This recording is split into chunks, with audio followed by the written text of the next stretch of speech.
ಪ್ರೀತಿಯ ವೀಕ್ಷಕರೇ, ನಿಮ್ಮೆಲ್ಲರಿಗೂ ನಮಸ್ಕಾರ. ನಾನು ಕೆಜೆ ಹಳ್ಳಿ ಸುರೇಶ್. ಸ್ನೇಹಿತರೆ, ಅಮೆರಿಕ, ಇಸ್ರೇಲ್ ಈ ಎರಡೂ ರಾಷ್ಟ್ರಗಳು ಇರಾನ್ ಮೇಲೆ ಜಂಟಿ ದಾಳಿಯನ್ನ ಮಾಡ್ತಾ ಇದ್ದಾವೆ. ಅಮೆರಿಕ ಕ್ಲೈಮ್ ಮಾಡ್ತಿರೋದೇನು ಅಂದ್ರೆ, ಇರಾನ್ ಒಂದು ಸರ್ವಾಧಿಕಾರಿ ರಾಷ್ಟ್ರ, ಅಲ್ಲಿ ಹೆಣ್ಣು ಮಕ್ಕಳಿಗೆ ಸ್ವಾತಂತ್ರ್ಯ ಇಲ್ಲ, ಅಲ್ಲಿ ಅವರ ಹಕ್ಕನ್ನ ಕಿತ್ಕೊಳ್ಳಲಾಗ್ತಾ ಇದೆ ಅಂತೇಳಿ ಹೇಳ್ತಾ ಇದೆ. ಜೊತೆಗೆ ಅಲ್ಲಿ ಇರಾನ್ ಅಣ್ವಸ್ತ್ರ ತಯಾರಿಕೆ ಮಾಡ್ತಾ ಇದೆ, ಯುರೇನಿಯಂ ಕಲೆಕ್ಟ್ ಮಾಡ್ತಾ ಇದೆ, ನ್ಯೂಕ್ಲಿಯರ್ ಬಾಂಬನ್ನು ಇಟ್ಕೊಳ್ಳೋಕೆ ಟ್ರೈ ಮಾಡ್ತಾ ಇದೆ ಅಂತೇಳಿ ಈ ಉದ್ದೇಶಗಳನ್ನ ಇಟ್ಕೊಂಡು ನಾವು ಇರಾನ್ ಮೇಲೆ ದಾಳಿ ಮಾಡಿದ್ದೇವೆ ಅಂತ ಅಮೆರಿಕ ಹೇಳ್ತಾ ಇದೆ. ಜೊತೆಗೆ ಇದರ ಈ ಇಸ್ರೇಲ್ ಕೂಡ ಬೆಂಬಲ ಇರುವಂಥದ್ದು. ಆದರೆ ಫ್ಯಾಕ್ಟ್, ಸತ್ಯವನ್ನ ನೋಡಿದಾಗ ಈ ಹಿಂದೆ ಇರಾನ್ನ ಪ್ರಧಾನಿ 1952ರಲ್ಲಿ ನ್ಯಾಷನಲ್ ಫ್ರಂಟ್ ಪಾರ್ಟಿಯ ಮೊಹಮ್ಮದ್ ಮೊಸಾದಿಕ್ ಅಂತೇಳಿ ಪ್ರಜಾಪ್ರಭುತ್ವದ ಮೂಲಕ ಆಯ್ಕೆಯಾದಂಥ ಒಬ್ಬ ಪ್ರಧಾನಿಯನ್ನ ಇದೇ ಬ್ರಿಟನ್ನು, ಇದೇ ಅಮೆರಿಕ ಸೇರ್ಕೊಂಡು ಅತ್ಯಂತ ಜನಾನುರಾಗಿಯಾಗಿದ್ದಂಥ ಒಬ್ಬ ಪ್ರಧಾನಿಯನ್ನ ಅಧಿಕಾರದಿಂದ ಕೆಳಗಿಳಿಸ್ತಾರೆ. ಅಂದ್ರೆ ಅಮೆರಿಕದ ಈ ಕುತಂತ್ರ ಬುದ್ಧಿ ಅವತ್ತೂ ಇತ್ತು, ಇವತ್ತು ಇತ್ತು ಅನ್ನೋದನ್ನ, ಅದ್ರ ಬಗ್ಗೆ ನಾನು ಡೀಟೇಲ್ ಆಗಿ ಹೇಳ್ತೇನೆ.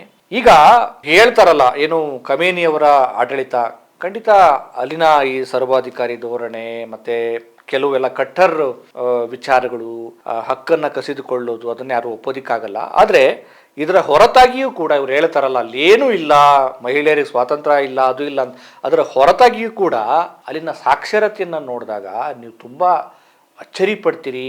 ಈ ರೀತಿ ಇದೆಯಾ ಅಂತ ಹೇಳಿ ನೀವು ಒಂದು ರೀತಿ ಕುತೂಹಲ ಬರುತ್ತೆ.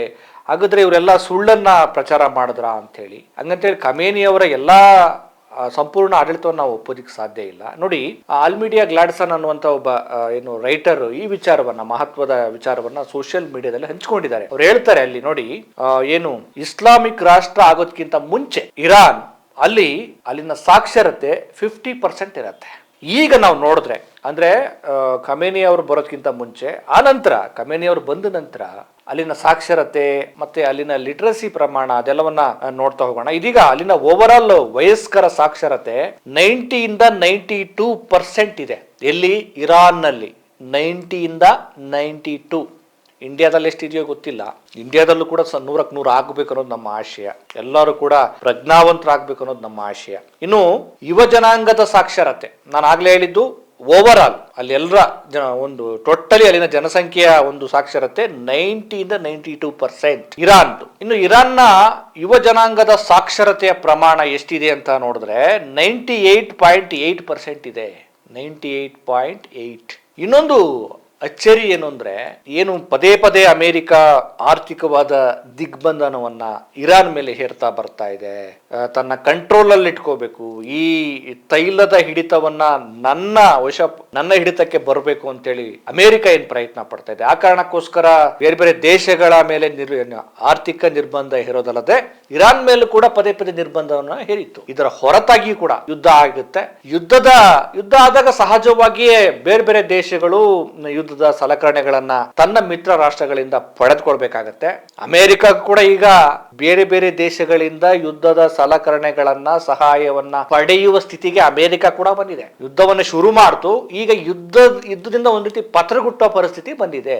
ಯಾವ ದೇಶಗಳಿಗೂ ಕೂಡ ಯುದ್ಧದಿಂದ ಆಗುವಂತ ಅನಾಹುತಗಳನ್ನ, ಆರ್ಥಿಕ ಹೊಡೆತವನ್ನ ತಡೆದುಕೊಳ್ಳೋದು ಬಹಳ ಕಷ್ಟ.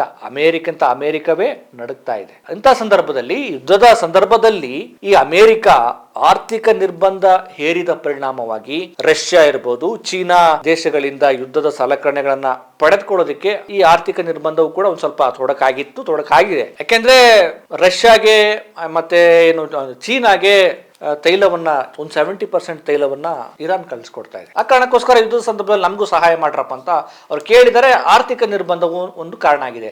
ಇಂಥ ಸಂದರ್ಭದಲ್ಲಿ ಆರ್ಥಿಕ ನಿರ್ಬಂಧದಿಂದಾಗಿ ಯುದ್ಧದ ಸಲಕರಣೆಗಳನ್ನ ತರಿಸ್ಕೊಡೋದಕ್ಕೆ ಕಷ್ಟ ಆಗಿರುವಂತ ಇಂಥ ಸಂದರ್ಭದಲ್ಲಿ ತನ್ನ ದೇಶಕ್ಕೆ ಅಲ್ಲಿನ ಬಹುತೇಕ ಯುದ್ಧದ ಉಪಕರಣಗಳನ್ನ ಅಲ್ಲಿನ ಮಹಿಳೆಯರು ಮತ್ತೆ ಅಲ್ಲಿನ ಯುವಕರು ತಯಾರು ಮಾಡಿದ್ದಾರೆ. ಯೋಚನೆ ಮಾಡಿ ಯಾವ ಲೆವೆಲ್ಗೆ ಅಲ್ಲಿನ ಸಾಕ್ಷರತೆ, ತಂತ್ರಜ್ಞಾನ ಬೆಳವಣಿಗೆಯನ್ನ ಕಂಡಿದೆ. ಆರ್ಥಿಕತೆಯ ನಿರ್ಬಂಧದ ಹೊರತಾಗಿಯೂ ಇರಾನ್ ವಿಜ್ಞಾನ, ಆರ್ಥಿಕತೆ, ತಂತ್ರಜ್ಞಾನ, ಶಿಕ್ಷಣ, ವೈದ್ಯಕೀಯ, ಇನ್ನು ನೀಟ್ ಪರೀಕ್ಷೆಯಲ್ಲಿ ನೀಟ್ ಪರೀಕ್ಷೆಯಲ್ಲೂ ಕೂಡ ಅವರು ಅಧಿಕ ಸಂಖ್ಯೆಯಲ್ಲಿ ಭಾಗಿಯಾಗಿದ್ರು ಅನ್ನುವಂತ ವಿಚಾರವೂ ಕೂಡ ಈಗ ತಿಳಿದು ಬಂದಿರುವಂತದ್ದು ನೋಡಿದ್ರ ಸ್ನೇಹಿತರೆ. ಇನ್ನು ಶಾಹಿದ್ ಅನ್ನುವಂತ 136 ಡ್ರೋನ್ ದಾಳಿಯನ್ನ ಅಮೆರಿಕ ಫೇಸ್ ಮಾಡೋದಕ್ಕೆ ಉಕ್ರೇನ್ನ ನೆರವು ಕೇಳ್ತಾ ಇದೆ ಅಂದ್ರೆ ಯೋಚನೆ ಮಾಡಿ. ಇವರ ಕ್ಷಿಪಣಿ ಕ್ಷೇತ್ರದಲ್ಲಿ ಇವರ ಪ್ರಾವೀಣ್ಯತೆ ಅದೆಷ್ಟರ ಮಟ್ಟಿಗಿದೆ ಅನ್ನುವಂಥದ್ದು. ಇನ್ನು ಅಮೆರಿಕ ಈ ತನ್ನ ಕುತಂತ್ರ ಬುದ್ಧಿಯನ್ನು ಇವತ್ತು ಒಂದು ರಾಜಪ್ರಭುತ್ವದ ರೀತಿಯಲ್ಲಿ ಇದೆ ಖಮೇನಿ ಅವರ ಆಡಳಿತ.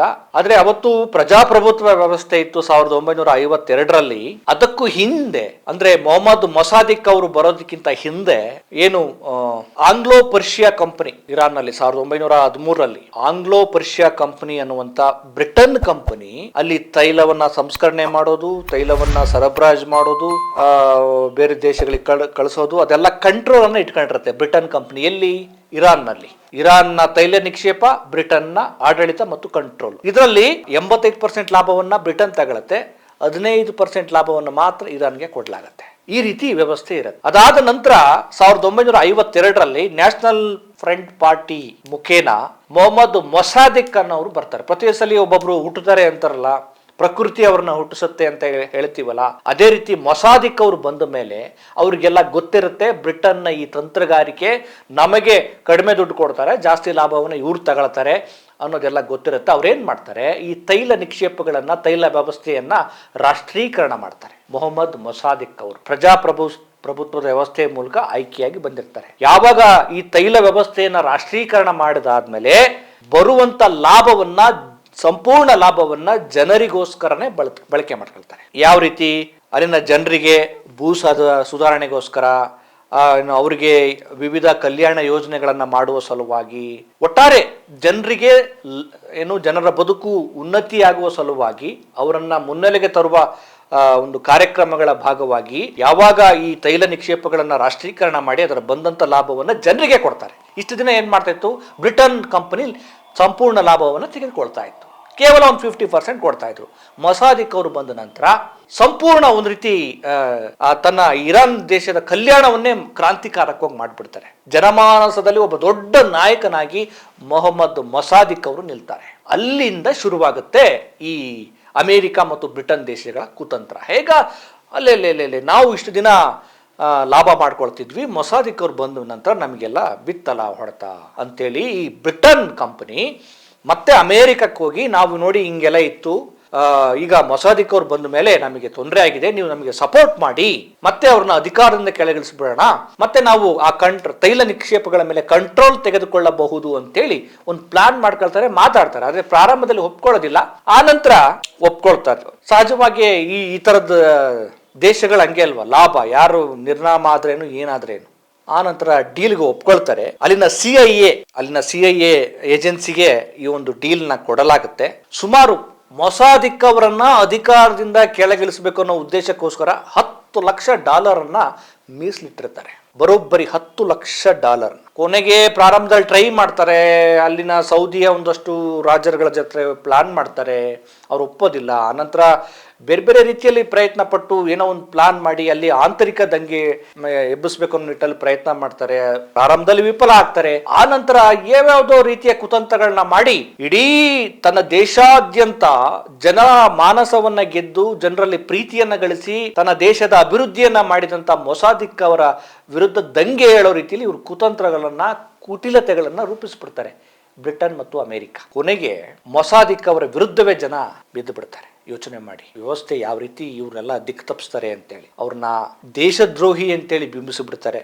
ದೇಶದ್ರೋಹಿ ಅಂತೇಳಿ ಬಿಂಬಿಸಿ ಕೊನೆಗೆ ಅವ್ರನ್ನ ಗೃಹ ಬಂಧನದಲ್ಲಿ ಇರಿಸಲಾಗುತ್ತೆ. ಕೊನೆಗೆ ಅವ್ರು ಗೃಹ ಬಂಧನದಲ್ಲಿ ತೀರ್ಕೊಂಡು ಹೋಗ್ತಾರೆ. ಮತ್ತು ಅದನ್ನು ಎಲ್ಲೂ ಹೊರಗಡೆ ಅವರ ಅಂತ್ಯ ಸಂಸ್ಕಾರವನ್ನು ಮಾಡೋದಿಲ್ಲ. ಅಲ್ಲಿವರೆಗೂ ಕೂಡ ಅವರು ಅಧಿಕಾರವನ್ನು ಕಳ್ಕೊಂಡು ಒಂದು 10-15 ವರ್ಷದವರೆಗೂ ಕೂಡ ಒಂದಷ್ಟು ಜನಕ್ಕೆ ಒಂದು 3/4% ಜನರಿಗೆ ಮೊಸಾದಿಕ್ ಅವರ ಮೇಲೆ ಪ್ರೀತಿ ಗೌರವ ಇದ್ದೇ ಇರುತ್ತೆ. ನೋಡಿ ಅಮೆರಿಕ ಎಂಥ ಕುತಂತ್ರವನ್ನು ಅವತ್ತೇ ಮಾಡಿತ್ತು ಅನ್ನೋದು. ಆಮೇಲೆ ಜಹೇರಿಯನ್ ಅವರ ಕೈಗೆ ಮೊಸಾದಿಕ್ ಅವರು ಹೋದ್ಮೇಲೆ ಅಧಿಕಾರ ಸಿಗುತ್ತೆ. ಅಧಿಕಾರ ಸಿಕ್ಕ ಮೇಲೆ ಬ್ರಿಟನ್, ಅಮೆರಿಕ ಇವರೆಲ್ಲ ಜಂಟಿಯಾಗಿ ಮತ್ತೆ ಅಲ್ಲಿನ ತೈಲ ನಿಕ್ಷೇಪಗಳ ಮೇಲೆ ಹಿಡಿತವನ್ನು ಇಟ್ಟುಕೊಂಡು ಲಾಭವನ್ನ ಮಾಡ್ಕೊಳ್ತಾರೆ. ಅಷ್ಟೊತ್ತಿಗೆ ಅಮೆರಿಕ 1953 ಮತ್ತು 54ರಲ್ಲಿ ಇವ್ರು ಹೇಳ್ತಾರಲ್ಲ, ಈಗ ಹೇಳ್ತಿದಾರಲ್ಲ, ಅಲ್ಲಿ ನ್ಯೂಕ್ಲಿಯರ್ ಕ್ರಿಯೇಟ್ ಮಾಡ್ತಿದ್ದಾರೆ, ಯುರೇನಿಯಂ ಕಲೆಕ್ಟ್ ಮಾಡ್ತಿದ್ದಾರೆ, ಅವ್ರು ಇಟ್ಕೋಬಾರ್ದು ಅಂತೇಳಿ ಏನು ಈಗ ಹೇಳ್ತಿದಾರಲ್ಲ, 1953-54 ಇದೇ ಅಮೇರಿಕ ಯಾವಾಗ ಮೊಸಾದಿಕ್ ಅವರ ಆಡಳಿತ ಪತನ ಆಗಿ ಜಹೇದಿಯವರ ಕೈಗೆ ಸಿಗುತ್ತೆ, ಆಮೇಲೆ ಅಮೆರಿಕ ಮತ್ತು ಈ ಬ್ರಿಟನ್ ಅವರ ಈ ಜಂಟಿ ಸಹಯೋಗದಲ್ಲಿ ಅಮೆರಿಕ ಸ್ವಲ್ಪ ಮುಂದಾಳತ್ವದಲ್ಲಿ ಏನು ಮಾಡುತ್ತೆ, ಅಲ್ಲಿ ನ್ಯೂಕ್ಲಿಯರ್ ರಿಸರ್ಚನ್ನು ಅಮೆರಿಕ ಮಾಡುತ್ತೆ, ಇರಾನ್ ಮಾಡಲ್ಲ. 1953-54 ಪ್ರಾರಂಭ ಮಾಡಿದ್ದೆ ನ್ಯೂಕ್ಲಿಯರ್ ರಿಸರ್ಚನ್ನು ಇದೇ ಅಮೇರಿಕ, ಮತ್ತು ನ್ಯೂಕ್ಲಿಯರ್ ರಿಯಾಕ್ಟರನ್ನು ಕೂಡ ಇದೇ ಅಮೇರಿಕ ಮಾಡುತ್ತೆ. ಇದರಿಂದ ಅರ್ಥ ಆಗೋದೇನು ಅಂದರೆ, ಮೊಸಾದಿಕ್ ಅಂತ ಜನನಾಯಕ, ಜನಪರವಾದಂತಹ ನಾಯಕನನ್ನೇ ಅಧಿಕಾರಕ್ಕೆ ಕೆಳಗಿಳಿಸ್ತಾರೆ.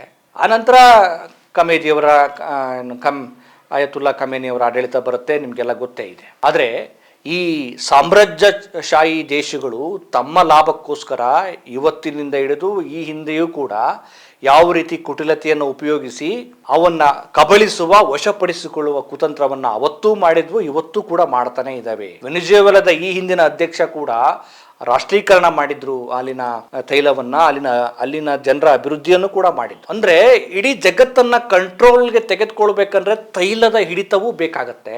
ಆ ಕಾರಣಕ್ಕೋಸ್ಕರ ಜಗತ್ತಲ್ಲಿ ನಂಬರ್ 1, ನಂಬರ್ 2ನೇ ಸ್ಥಾನದಲ್ಲಿರುವಂತ ಇರಾಕ್ ಕೂಡ ಬೇಕು, ಇವ್ರಿಗೆ ವೆನಿಜುವೆಲಾ ಕೂಡ ಇಲ್ಲ, ಇರಾನ್ ನಂಬರ್ 1, ನಂಬರ್ 2ನೇ ಸ್ಥಾನದಲ್ಲಿರುವಂತ ಇರಾನ್ ಕೂಡ ಬೇಕು, ಜೊತೆಗೆ ವೆನಿಜುವೆಲಾ ಕೂಡ ಬೇಕು. ಇನ್ಯಾವುದೇ ರಾಷ್ಟ್ರಗಳಿದ್ರು ಇವರ ಕಂಟ್ರೋಲ್ಗೆ ಬೇಕು. ಆ ಮೂಲಕ ಜಗತ್ತನ್ನ ಇವರ ಕೈಯಲ್ಲಿ ಇಟ್ಟುಕೊಂಡು ಆಟ ಆಡಿಸ್ಬೇಕು. ಮೊಹಮ್ಮದ್ ಮೊಸಾದಿಕ್ ಅನ್ನುವಂತ ಒಬ್ಬ ಒಳ್ಳೆ ಜನನಾಯಕನನ್ನೇ ಕೆಳಗಿಳಿಸಿ ಜನರನ್ನ ಎತ್ತಿ ಕಟ್ಟಿ ಪತನ ಮಾಡ್ತಾರೆ, ಇವರು ಸಂಚು ರೂಪಿಸ್ತಾರೆ ಅಂತಂದ್ರೆ ಇವತ್ತು ಮಾಡಿದ್ದೇನು ಕುತೂಹಲ ಅಂತ ಅನ್ಸೋದಿಲ್ಲ. ಇದು ಇವರ ಪರಂಪರೆ. ಹಾಗೆ ನೋಡಿದ್ರೆ ಅಮೆರಿಕ ಒಂದು ವಲಸೆ ದೇಶ, ಎಲ್ಲಿಂದನೋ ಬಂದು ಸೇರ್ಕೊಂಡು ಮಾಡಿದಂತ ದೇಶ, ಅಲ್ಲಿ ಕಪ್ಪು ಜನರು ಇದ್ರು, ಡಾಮಿನೇಟ್ ಮಾಡ್ಕೊಂಡು ಬೆಳೆದಂತ ದೇಶ, ಯುದ್ಧಗಳಲ್ಲೇ ಮುಳುಗಿದಂತ ದೇಶ ಅದು. ಆದರೆ ಇರಾನ್ಗೆ ಒಂದು ಕಲ್ಚರ್ ಬೇಸ್ ಇದೆ, ಅದು ಸತತವಾಗಿ ಒಂದು ನಾಗರಿಕತೆಯನ್ನ ನೋಡ್ತಾ ಬಂದಿದೆ. ಭಾರತದ ಪಾಲಿಗೆ ಒಂದು ಒಳ್ಳೆ ಮಿತ್ರನ ರೀತಿ ಇದೆ. ಮೊಸಾದಿಕ್ ಅನ್ನುವಂಥ ಒಬ್ಬ ಒಳ್ಳೆಯ ಪ್ರಧಾನಿಯನ್ನು ಕೂಡ ಕಂಡಿದೆ. ಆಮೇಲೆ ಖಮೇನಿಯವರ ಆಡಳಿತದಲ್ಲೂ ಕೂಡ ಅವರ ಸರ್ವಾಧಿಕಾರಿ ಧೋರಣೆ ಅನ್ನುವಂಥ ಆರೋಪದ ನಡುವೆಯೂ ಕೂಡ ಅಲ್ಲಿ ಸಾಕ್ಷರತೆ ಎಷ್ಟಿದೆ, 98% ಇದೆ. ಯುವ ಜನರು ಕೂಡ ಅತ್ಯಧಿಕ ಸಾಕ್ಷರತೆಯನ್ನು ಪಡೆದಿದ್ದಾರೆ. ಯೋಚನೆ ಮಾಡಿ, ಯಾವ ದೇಶಗಳು ಸ್ವಾವಲಂಬನೆಯನ್ನ, ಸ್ವತಂತ್ರತೆಯನ್ನ, ಸಾಕ್ಷರತೆಯನ್ನ, ರಾಷ್ಟ್ರೀಕರಣವನ್ನ ಮತ್ತೆ ಜನರ ಅಭಿವೃದ್ಧಿಯನ್ನ ಮಾಡ್ತಾರೆ, ತನ್ನ ದೇಶದ ಪರವಾಗಿ ನಿಲ್ತಾರೆ. ಕೆಲವು ಒಂದಷ್ಟು ಆರೋಪಗಳ ನಡುವೆಯೂ ಕೂಡ ಅಂಥ ದೇಶಗಳನ್ನು ಇವರು ಹಿಡಿತದಲ್ಲಿ ಇಟ್ಕೋಬೇಕು ಅನ್ನೋದೇ ಇವರ ಉದ್ದೇಶ. ಇದು ಅಮೆರಿಕದ ಕುತಂತ್ರ. ಭಾರತ ಇಂಥವನ್ನೆಲ್ಲ ಅರ್ಥ ಮಾಡಿಕೊಂಡು ರಾಜತಾಂತ್ರಿಕ ನಡೆಯನ್ನ, ವಿದೇಶಾಂಗ ನೀತಿಯನ್ನ, ದೇಶದ ಸಾರ್ವಭೌಮತೆಯನ್ನ ಯಾವ ರೀತಿ ಕಾಪಾಡಿಕೊಳ್ಳಬೇಕು ಅನ್ನೋದು ಜಾಗತಿಕ ಮಟ್ಟದಲ್ಲಿ ಬಹಳ ಮುಖ್ಯ. ಸುಮ್ಮನೆ ನಾವು ಎಲ್ಲದಕ್ಕೂ ನಮ್ಮನ್ನು ನಾವು ಹೊಗಳ್ಕೊಳ್ಳೋದಲ್ಲ, ನಾವು ಜಾಗತಿಕ ಮಟ್ಟದಲ್ಲಿ ಯಾವ ನಡೆಯನ್ನು ಅನುಸರಿಸ್ತೇವೆ ಅನ್ನೋದು ಬಹಳ ಇಂಪಾರ್ಟೆಂಟ್. ಮತ್ತೊಂದು ವಿಶೇಷ ಸ್ಟೋರಿಯೊಂದಿಗೆ ನಿಮ್ಮನ್ನು ಭೇಟಿ ಮಾಡ್ತೇನೆ. ನಮಸ್ಕಾರ.